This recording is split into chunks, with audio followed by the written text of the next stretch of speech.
It's the PTM Annual Conference 2022. Are you ready? For 4 days, we will bring you seasoned coaches and experts from around the world to give you insight, clarity, and equip you guide your child on their journey to purpose. Wendy Ologe, a foremost parenting coach in Africa. Chidozie Eze, a personal development coach for teenagers. Nathalie Lefave, a holistic transformation coach and the creator of the Emotion Control Method. Stephen Bastain, an entrepreneur, author with a passion for empowering young people. Dr. Omolola Okeowo, medical doctor and autism professional. Ochudo Ayi, a certified life coach and emotional intelligence, anger management, fear mastery, and neuro-linguistic programmer with an interest in personal development and branding. Kamsi Chima, a budding entrepreneur, TEDx speaker, and peer mentor with a huge appetite for learning. David Folaromi, addiction counselor, substance abuse coach, and philanthropist. Etima Omer, exceptional teen mentor, certified counselor, and responsible teens coach on a mission to raise responsible young adults. Aluashima Shapira, curriculum expert, a trained teacher, assessor, and trainer, and early childhood education guru. Ade Jones, full-time house husband, TEDx speaker, author, coach, and therapist, an expert in helping parents support their children who troubles behavior. Wind Anare, an entrepreneur that runs a system that helps young people forge a favorably financial path, amongst other things. And now, our convener and host of the PTM Annual Conference, Mary Beth Chima, a leading advocate for parenting by modeling and 100% parenting support. She helps parents become true mentors and effective teachers to their children. For more enquiries, please call 08130 621 566. All right. Welcome everyone to our very first session with our guest in this conference.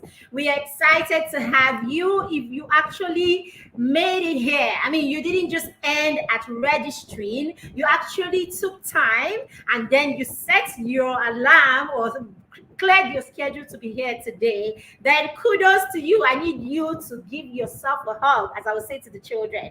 Give yourself a big hug. You are amazing. All right, so without further ado, I'm going to play the profile of our guest, Chidozie Eze. So just stay in there, and this is coming on in a second. Chidozie Eze is a personal development coach for teenagers and young people. He is an entrepreneur with experience in human resource, logistics, and supply chain management. Chidozie is an author and public speaker. He is the author of Game Plan, a life plan workbook for young people, My Book of Affirmations, 3 other ebooks on personal development, and Teenagers of the Bible, which is his latest published book. He is a graduate of electrical electronics engineering and a certified safety professional. He has also received advanced leadership certifications from several institutions and a leadership award from the Akwa Ibom State government for his contributions to the MDG's advocacy project in the state. For over 10 years, Chidozie has had experience in the non-profit sector with a focus on youth development, communications, and strategic leadership.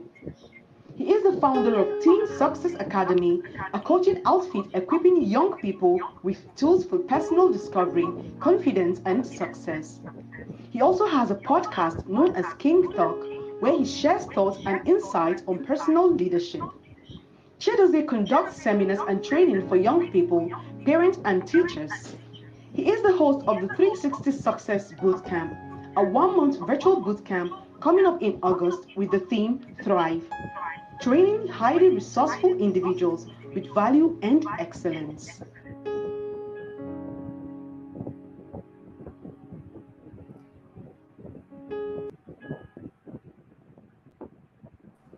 All right, so welcome, Chidozie. Thank you for being here, sir. We're excited to have you. Thank you for having me. Hello, hello, hello. Good afternoon, everybody.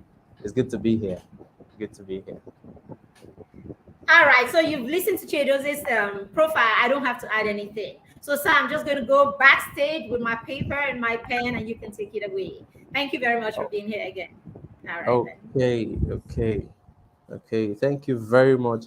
Thank you, Coach MB, for having me. Thank you to the PTM family and to the entire team backstage that is helping to make this a success. Thank you. Kudos to everyone. And to you that is listening, Um, big ups to you. High five, thumbs up, fire emojis, whichever one you want to use.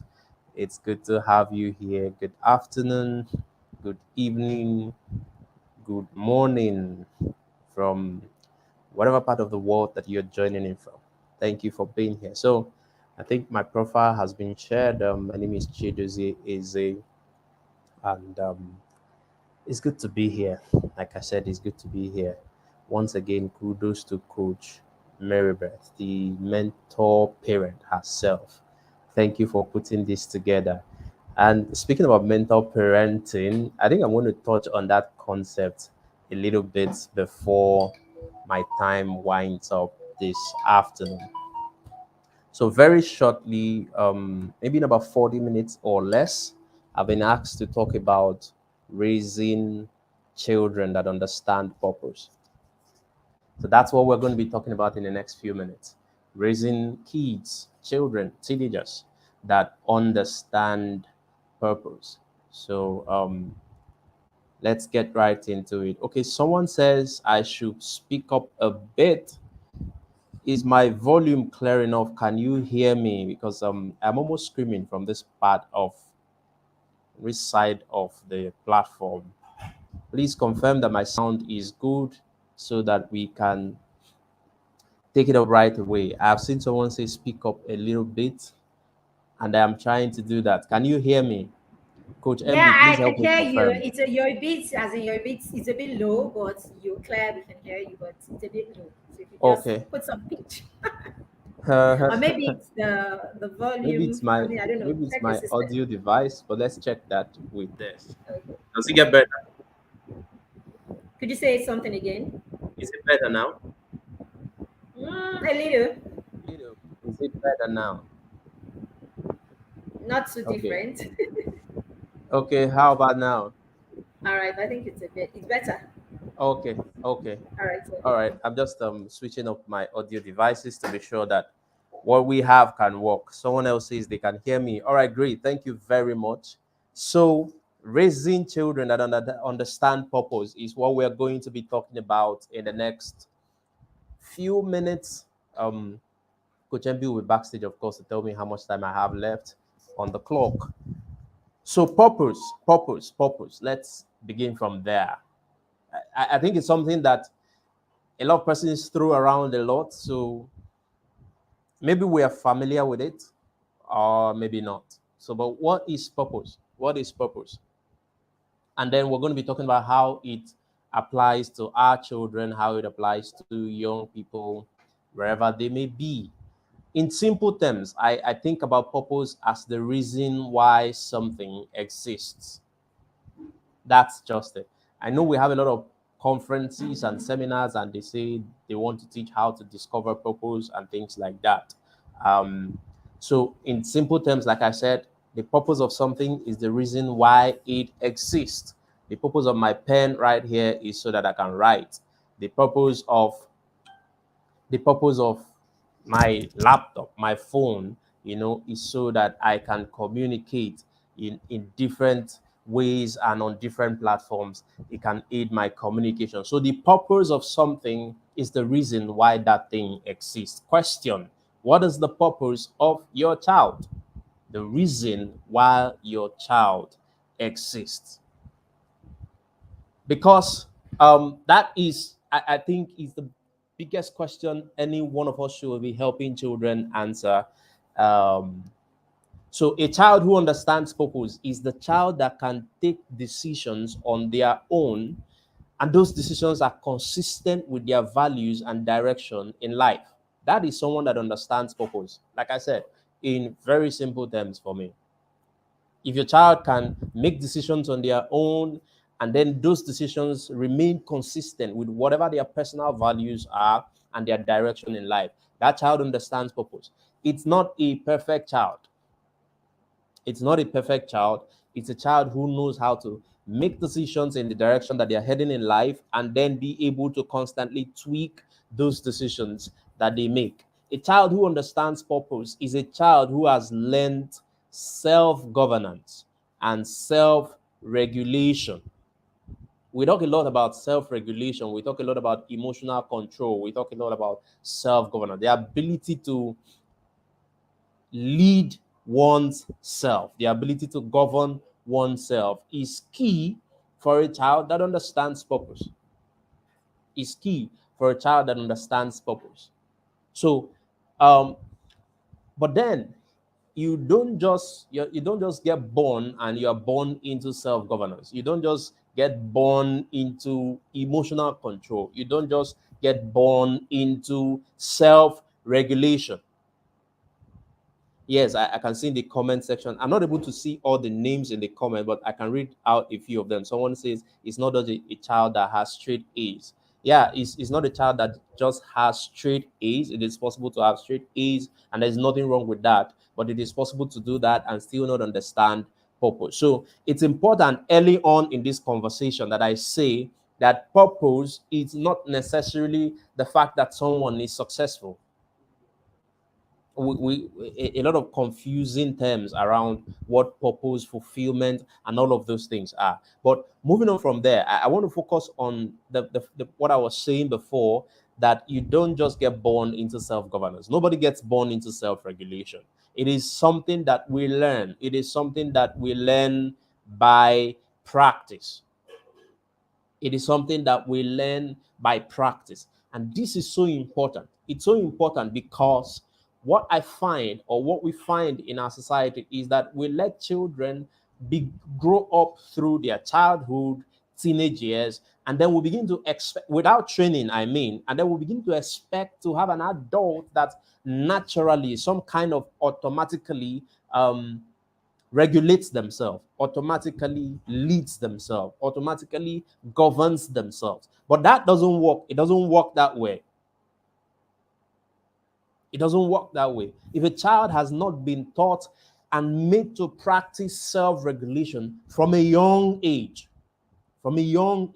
then that child is probably not going to grow up to live out those things. I say this a lot. I said that the goal of parenting is to raise a responsible adult. The goal of parenting is to raise an independent adult. It's not to raise a big child. But most of the time, what we are raising are just grown-up children, adult children, quote and unquote. So how do you achieve the process of helping young people develop self-governance? I speak about 2 or 3 things, 3 things that you must be developing in your child. 3 things that you must be developing in your child. And I'm using the word child because as early as possible, you must begin to work on these things. Number 1 is that you must develop a child that has the ability to think. The ability to think is critical if your child is going to work in purpose, if your child is going to live a life of purpose. They must, as early as possible, develop the discipline of thinking, the ability to think. The second thing to develop is the ability to communicate. And I can split that, when I said 2 or 3 things. 2 things, thinking and communication, because the thoughts that you process will have to be communicated one way or the other. But learning how to communicate includes 2 things: communication in writing and communication in speaking. So you must raise children who are able to communicate their thoughts. They are able to think, they're able to process information. That is what thinking is about. They're able to process information or process inspiration. Because sometimes what you are thinking about is not an external stimuli, sometimes it's internal. That internal one is inspiration, but ability to process that and articulate it in actually a combination of thinking, speaking, writing is what is called articulation skills. So you must be raising a child that is able to articulate thoughts and words in writing or in speaking. But let me backtrack a little bit in this conversation to the reason why something exists, the purpose of a thing, the purpose of your child. Question: who are you raising? Who are you raising? Who are you developing? And permit me to wax a little spiritual in this part of the conversation. You will realize that some of the, I think about the Bible like documented history. More than half of the Bible is actually documented history. And so, but in contemporary history, we don't have so much details about how children were raised. So we have biographies of great and successful people, and then it begins from a lot of when they actually began to do things. But when you get into the Bible, you will see that part of history that contains exactly how children were born and how they were raised into who they became. I say that to say that if you study the life of some of the most accomplished persons, even the ones that were not so accomplished, some of the very popular names in your Bible, and check at their birth, you will see that even from conception, the purpose of the child was already determined and communicated to the parents. And so, question: before you conceived that child, or while you conceived that child, who is he or who is she? Who is coming? Who are you birthing? Jacob, Esau. And the mother had some issues, and they went to make an inquiry. They said, 2 nations are in thy womb, and they begin to talk about the future of those children. Samson, when he was conceived, the mom had some kind of prophetic encounter or angelic encounter, whatever you might like to call that. But then in that encounter, they begin to tell her the life of this guy that is coming. And then you know it ahead of time. And then even after she had got that, the husband comes into the conversation. Manuel is his name. And he says, no, we need to go and ask that angel how we are going to be able to do this and to do that. Jesus Christ is about to be born, and Mary sees an angel, and they tell a lot of stories about how he's going to be great, what he's going to do, the government will be upon his shoulders, and all of that. And she asks a question: how shall these things be, brother angel? And so you get that also download. The point I'm making is that as a parent, you have responsibility to identify who it is that you are raising.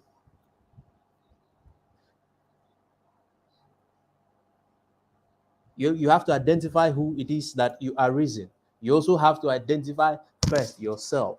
A lot of adults, parents, who yet do not know who they are. And so we can't even begin to have the conversation about raising a child that understands purpose if you as a parent does not first or yet understand your own purpose.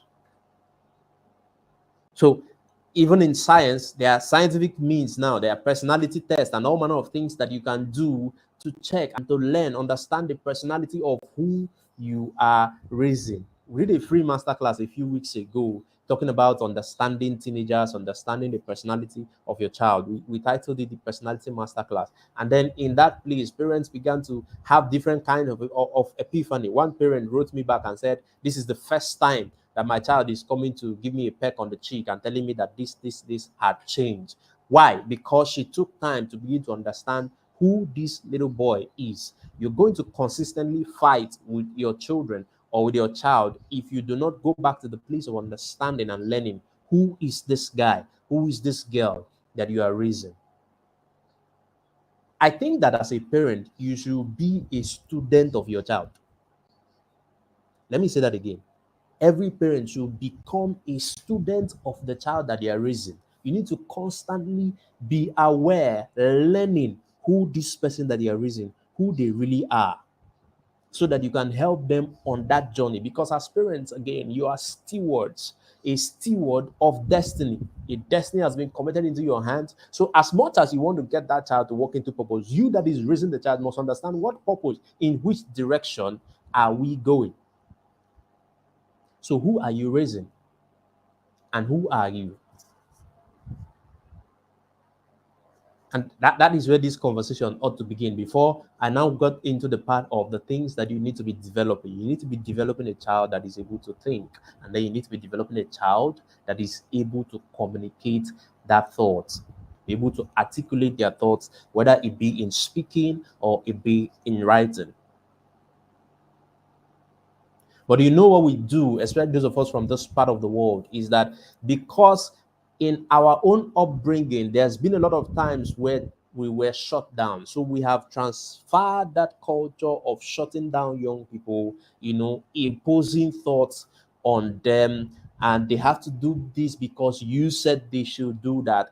After a while, what happens is that what you have raised is a zombie who is not able to come up with original ideas and content from themselves.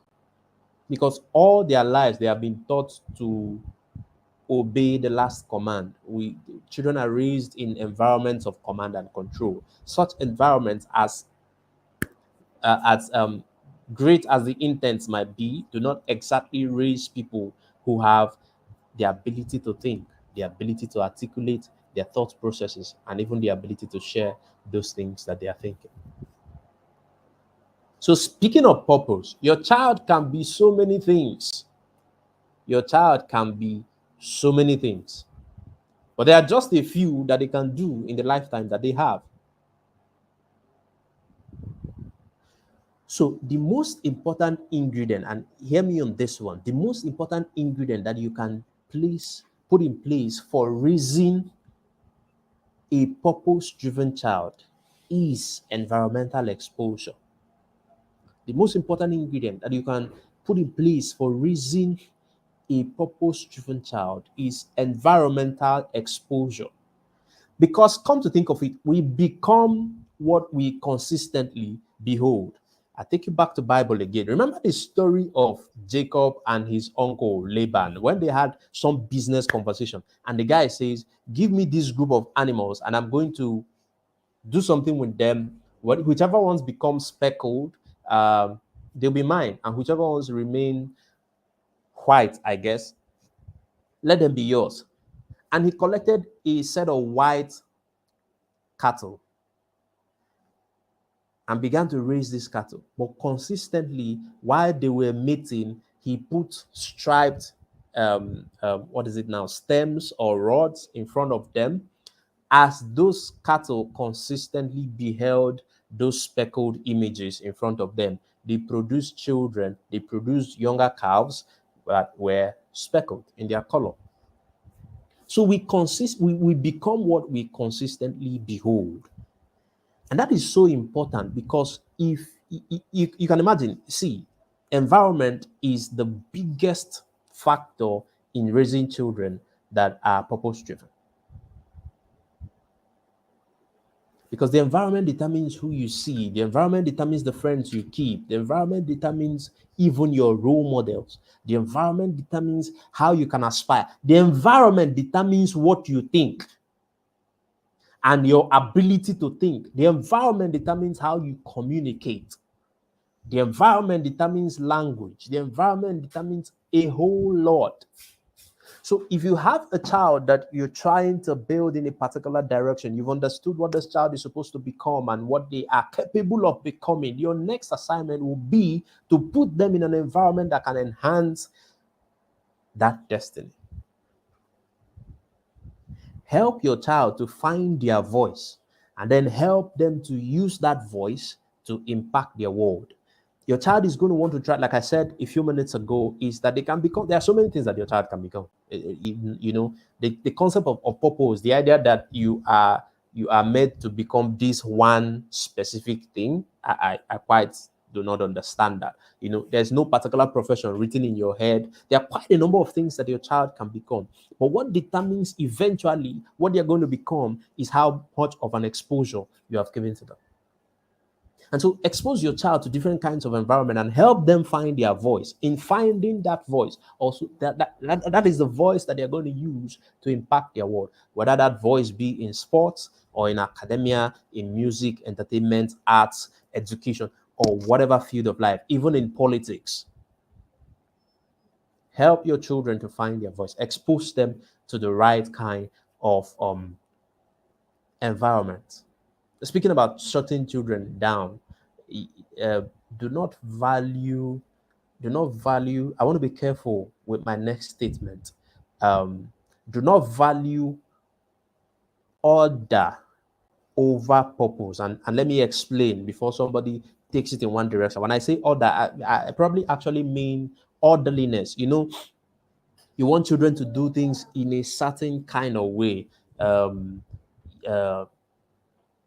okay, I'll give an example. Someone walked up to me, and this was happening in church one day. And then she's a mom, and she starts telling me about her child, complaining about this and that. And then she was asking me, that was a time when we're doing a series on different kinds of parenting. And somebody talked about authoritative parenting, permissive parenting, and all of those kind of things. So she came to ask me if she was a permissive parent or if she was an authoritative parent and all of that. So, and she came with the child. So I found a way to put the child out of the conversation. And I said, I want to talk to you, ma'am.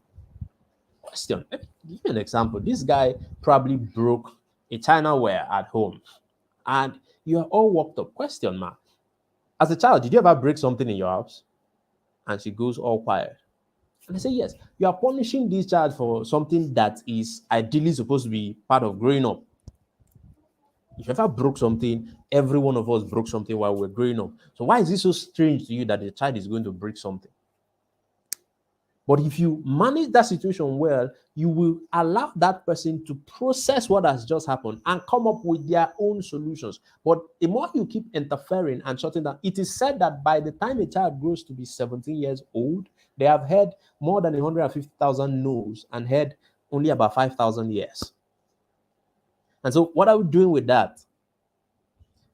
We're constantly shutting young people out. And the more you shut a young child up, the less they are able to grow into the fullness of who they are supposed to become.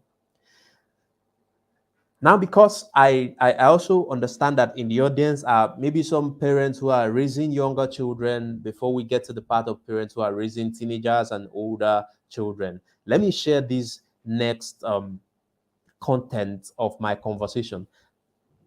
The top 5 things I think you need to do to aid the healthy development of your child. If you're raising a younger child, the top 5 things I believe, if you're going to aid this process of thinking, this process of communication, here are the top 5 things I believe that you need to start doing to aid the healthy development of your child. Number 1 is connection.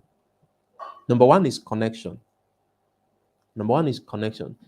Children, and this is science, 0 to 5, thrive a lot more on connection than any other thing.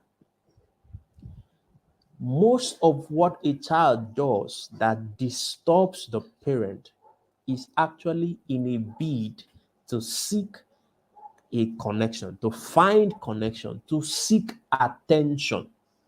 Some of the things that children do, quote and unquote, as disobedience is actually a way to create attention, because you probably were never paying attention in the first place. And so they're going to create something that will make you pay attention by force.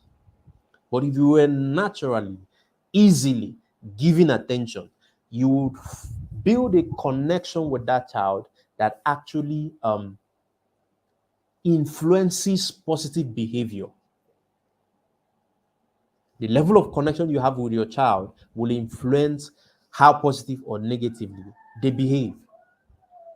The second thing you need to be doing is communication, talking.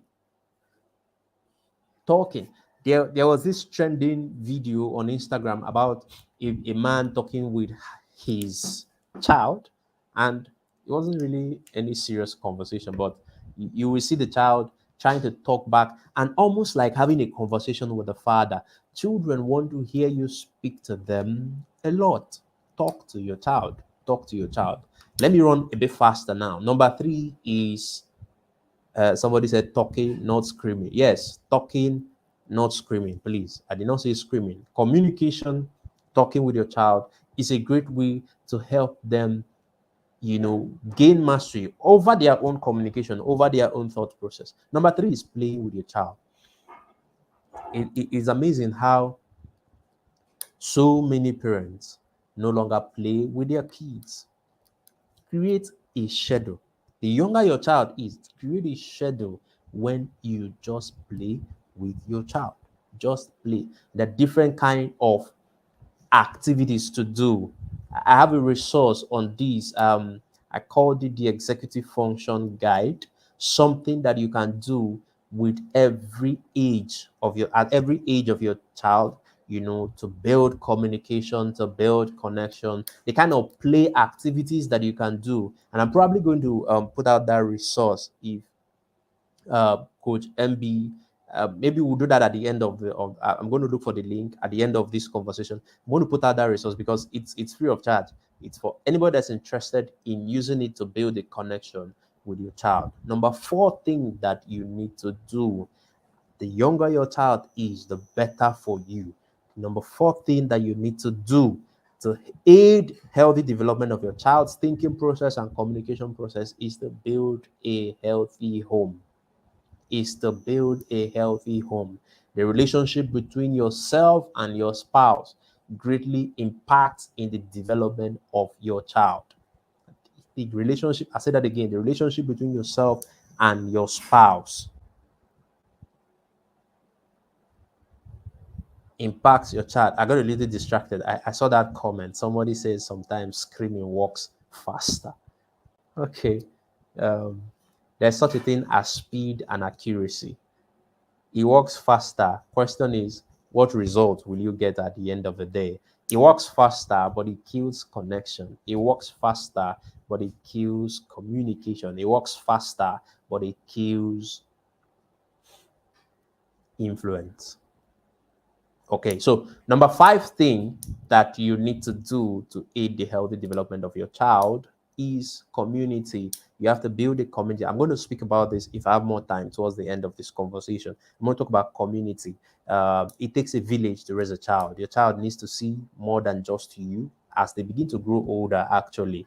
So point is that these positive relationships, or the positive relationships that you build with your child, creates the confidence that they have in themselves to try out new things, to explore their potentials. Like I said, there are 1,001 things your child could become, but their ability and confidence to try out all of those versions of themselves would depend on how much positive relationship exists between themselves and their parents, between them and the other adults in their life. One of the most important things you need to be eliminating from your child is self-doubt.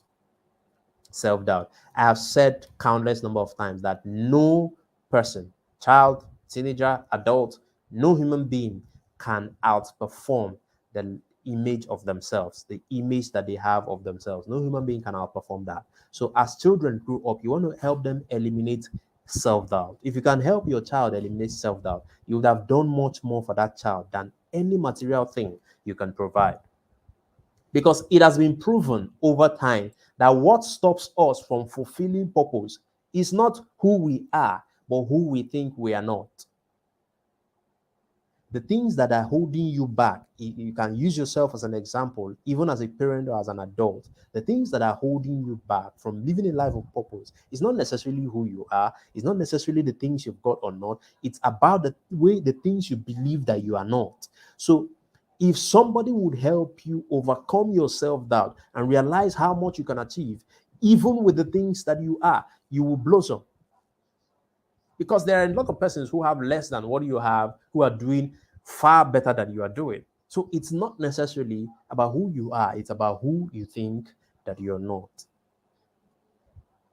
So let's now move on to, as your child begins to grow up, maybe you're raising a teenager, an adolescent, a preteen, and things like that. You need to parent by example. You need to parent by example. You can't take this one away.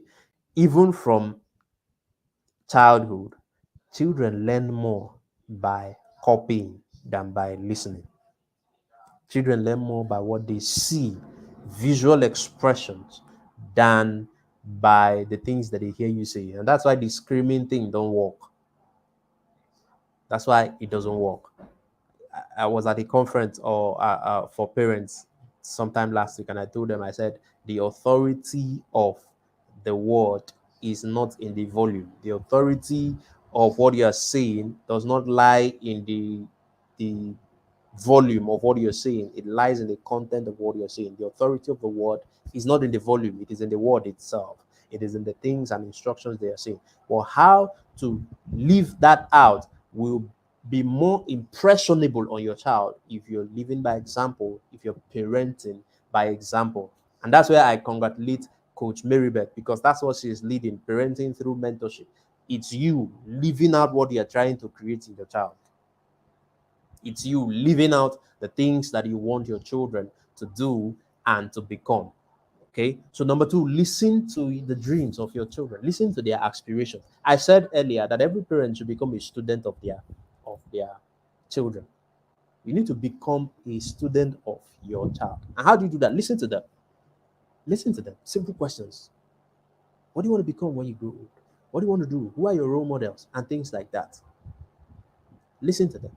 Sometimes something will happen between Mary and her son Jesus Christ in the Bible, and the Bible will say Mary kept these things in her heart. Listen to them. Observe what their aspirations are. Listen to how they talk when they are with their friends. Listen to how they answer questions. Listen to the conversations that they keep, and they're going to learn a lot about your child and how to connect with your child. Number three is to take action. Encourage your child to take action. Encourage your child to take action. I've talked about environment, I've talked about exposure. Start with things like volunteering. The younger your child is, as you know, this whole idea of having children who cannot think, it's something that is very serious in my conversations. At 12-year-old, start creating or seeking out mentoring opportunities, volunteering opportunities for your children. Get them to go out somewhere, maybe start from church or whatever your worship center where you subscribe to, get them to join an activity group. There used to be Boy Scout, the Girls Guide, and all of those kind of things. Get them to serve in school. Get them to volunteer to serve in school. Get them to do stuff that are, outside. All of this is to identify which of those areas of their life they want to focus on and pursue extended development in. Take a gap year, for instance. The hurry to have children go to university at 15, 16, the child is in the university. It might be cool, but for some persons, it doesn't work that way. So if your child can, after their secondary education, after high school, take a gap year and let them explore the world, let them travel, let them go volunteer, let them go and intern at an institution. You don't have to get paid for it. Take a gap year. But the most important thing is take action. Okay, you want to do this, you want to do that. Take action on those things. Use the media. And when I say media, I mean literature and documentaries. I don't mean Z World and any other world that you subscribe to. Literature. Talk about documentaries, talk about biographies, and all of those wonderful things. Look at that. And finally, what is your village? I said earlier that it takes a village to raise a child, and it's something popular that we know. But what is your village? The environment where you're exposing your child to. What does that environment look like? Get your child to go and shadow work with one of your friends. Maybe your friend is an engineer, get a child to go with them to the site. Maybe your friend is a banker, get a child to go with them to the bank just for 24 hours and see how that environment plays out. Get a child to go to a film institute or a fashion institute. Just go there for 24 hours. You need to be living your life too. And that's why you need this village, because if the only thing your children know is you and your spouse, then that ability, that imagination, that ability to think is limited within that small space. But the wider the space of exploration is, the wider the ability to think, the capacity to think becomes. And so that also allows you your time, because I talk about living by example. It allows you the time to live your own life. Your children need to see that you are living your own lives too. If yourself as a parent, everything about your life is centered around your children, there's also something missing there. There's also something missing there. So as I round up, let's go back to purpose. And I want to check what this definition of purpose is. Did you know that purpose, it's connected to, I think it's Latin. The Latin word is propono, Propono, propono. And I want to check, propono means, pro is two words, pro and pono. Pro means before, and pono means decided or set. Propono also means, pono also means resolve, something that is decided firmly on a course of action. The reason I share this is that purpose is, I said in the beginning, I asked the question, who are you raising? It's something that has been decided. And I brought it back at this point of the conversation because I've talked about leading by example. It means that to live a life of purpose, we need to have someone who has gone before us. In this case, most times it's parents, role models can come in there, mentors, and then a number of other persons. But we need to have someone who has gone before us. We need to see how they live their lives. We need to have a picture. All of this creates that picture of what we should be like in our later lives. And here is how I close the conversation.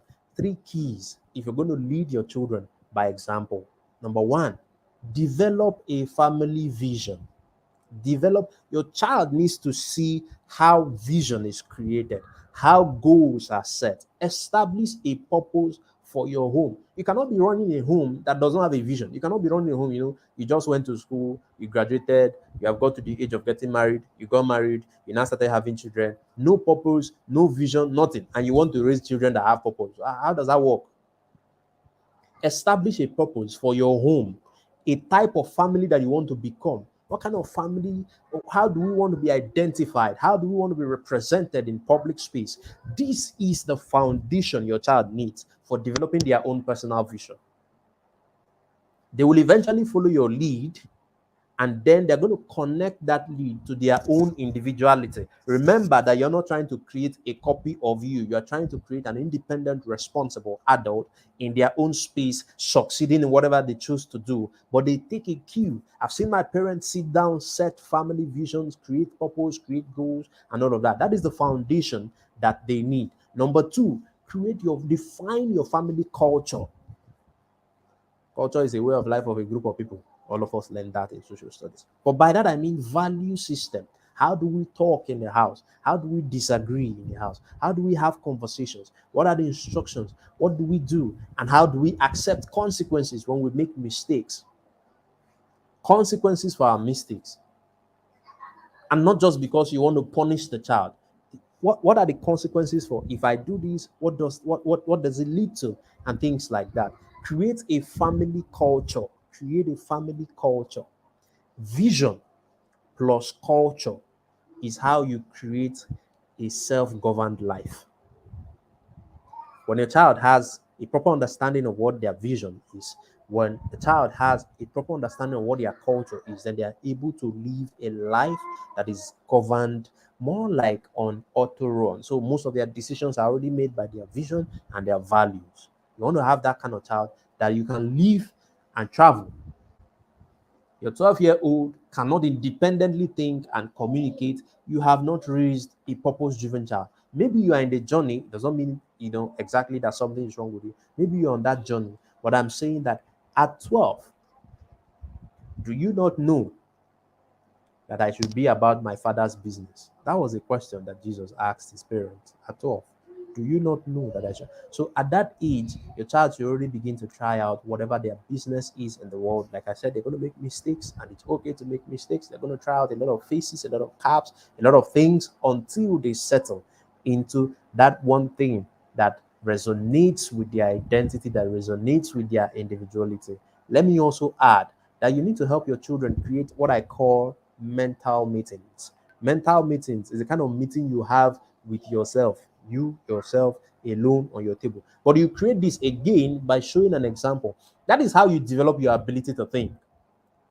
Set goals. What are my goals? Social goals. What are kind of friends I want to have? Where are these friends leading me to? Academic goals. What are my academic goals? Spiritual goals. What are my health goals? Habits I want to develop, or habits that I want to overcome. help your child to start creating these goals, maybe on a daily basis or on a weekly basis. Then they graduate from that to monthly, and then they can begin to think long term, because part of living a life of purpose is the ability to determine the consequences of actions in a long term.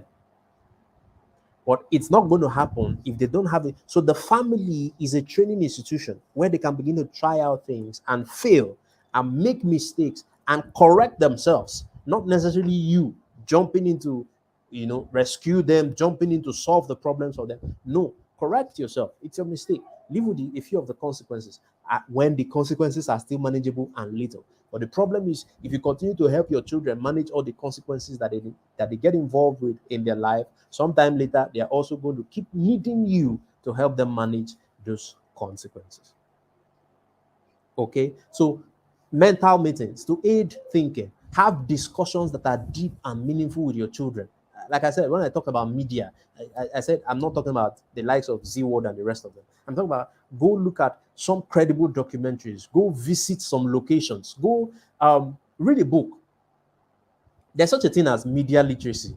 I went to one of my mentors' house one time, and I tuned to a media channel, and she said, I can't remember the last time I watched the news in this house. And what is that?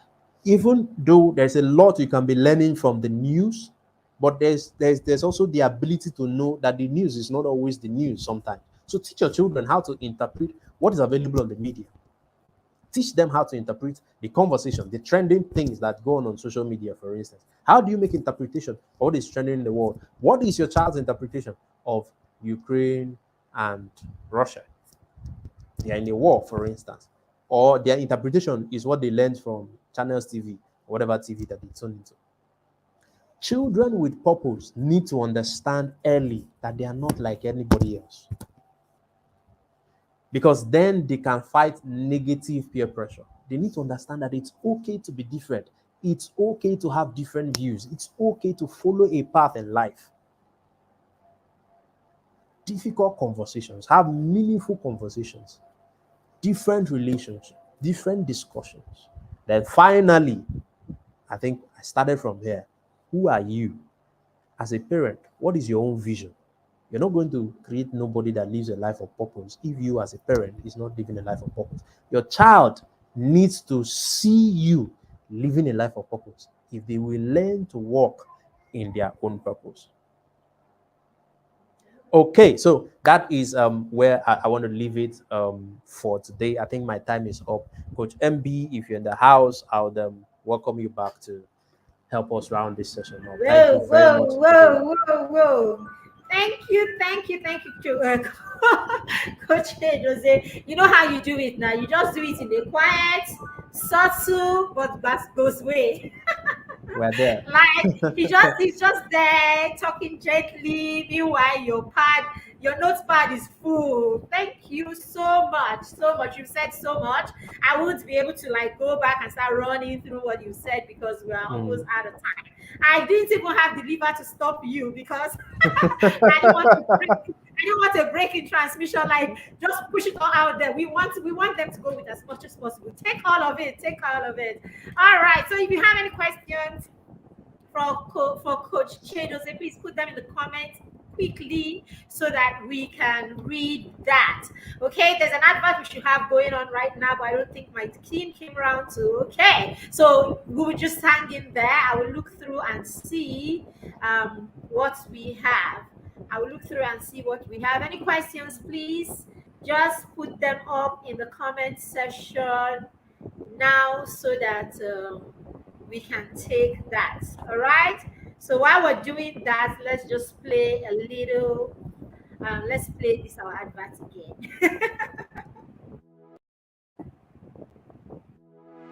It's the PTM Annual Conference 2022. Are you ready? For 4 days, we will bring you seasoned coaches and experts from around the world to give you insight, clarity, and equip you guide your child on their journey to purpose.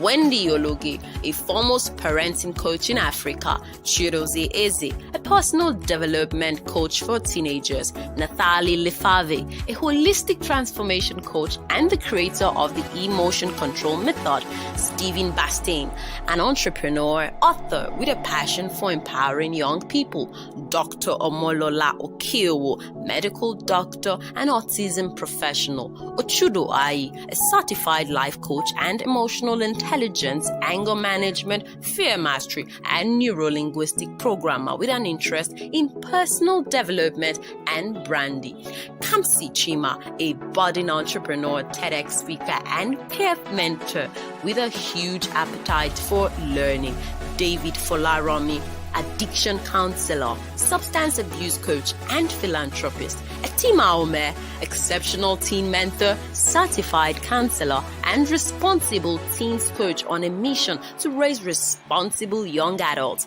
Aluashima Shapira, curriculum expert, a trained teacher, assessor, and trainer, and early childhood education guru; Ade Jones, full-time house husband, TEDx speaker, author, coach, and therapist, an expert in helping parents support their children who troubles behavior; Wind Anare, an entrepreneur that runs a system that helps young people forge a favorably financial path, amongst other things.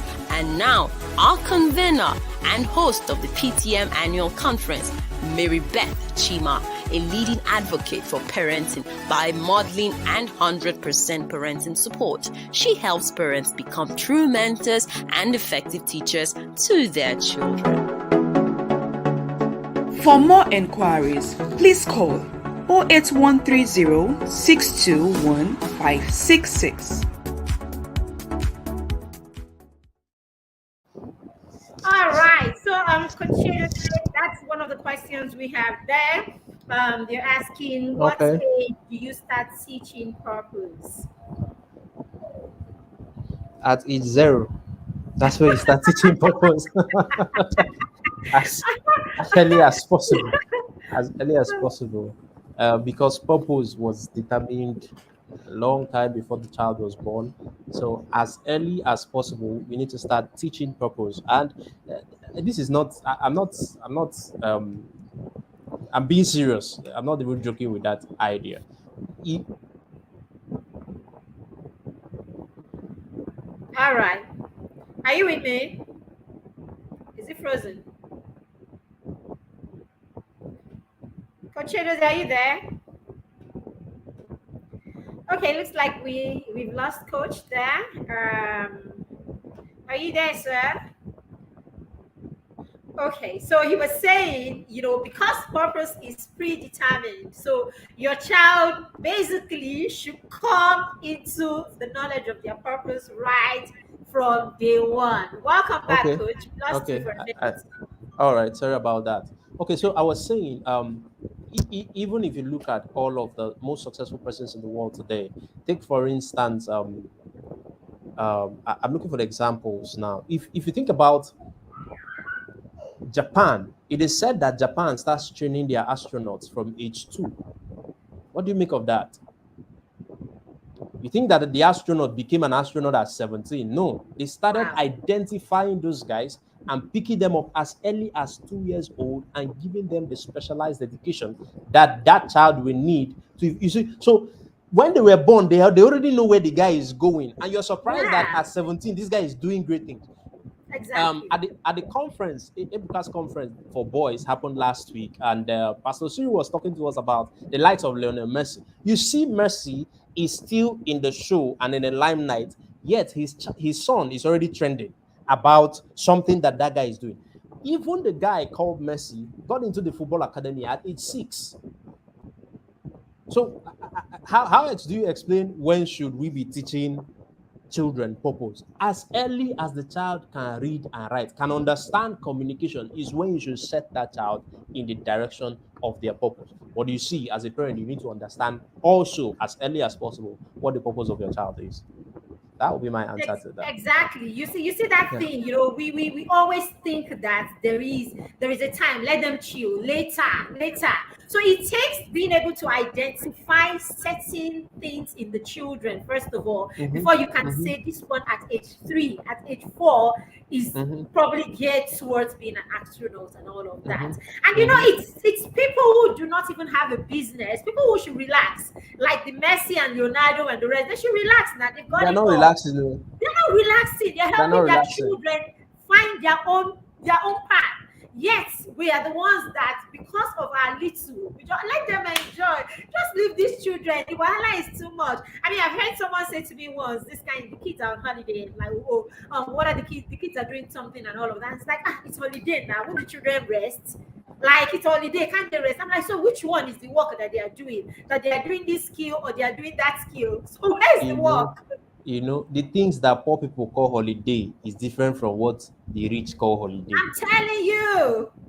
Let me just leave it there. Thank you so much, Coach Chiedozie. It's you, been an amazing session with you. We know that if you leave you here for the next 2 hours, we will still be writing. We'll so thank you very much. Thank you so much. We do not take this for granted. Okay, so Coach Chiedozie has a camp that he runs. It's online, isn't it? The Thrive. Yes. Our boot camp in August is 100% better. August. Yeah. Yes, so if you have a teenager or a preteen, I don't know where else, you just heard him say what rich people call holiday is not what the poor man calls holiday. So what you should do for your preteens today is to get them engaged, because until they start doing the things that you want to see in the future, they will not gain enough mastery.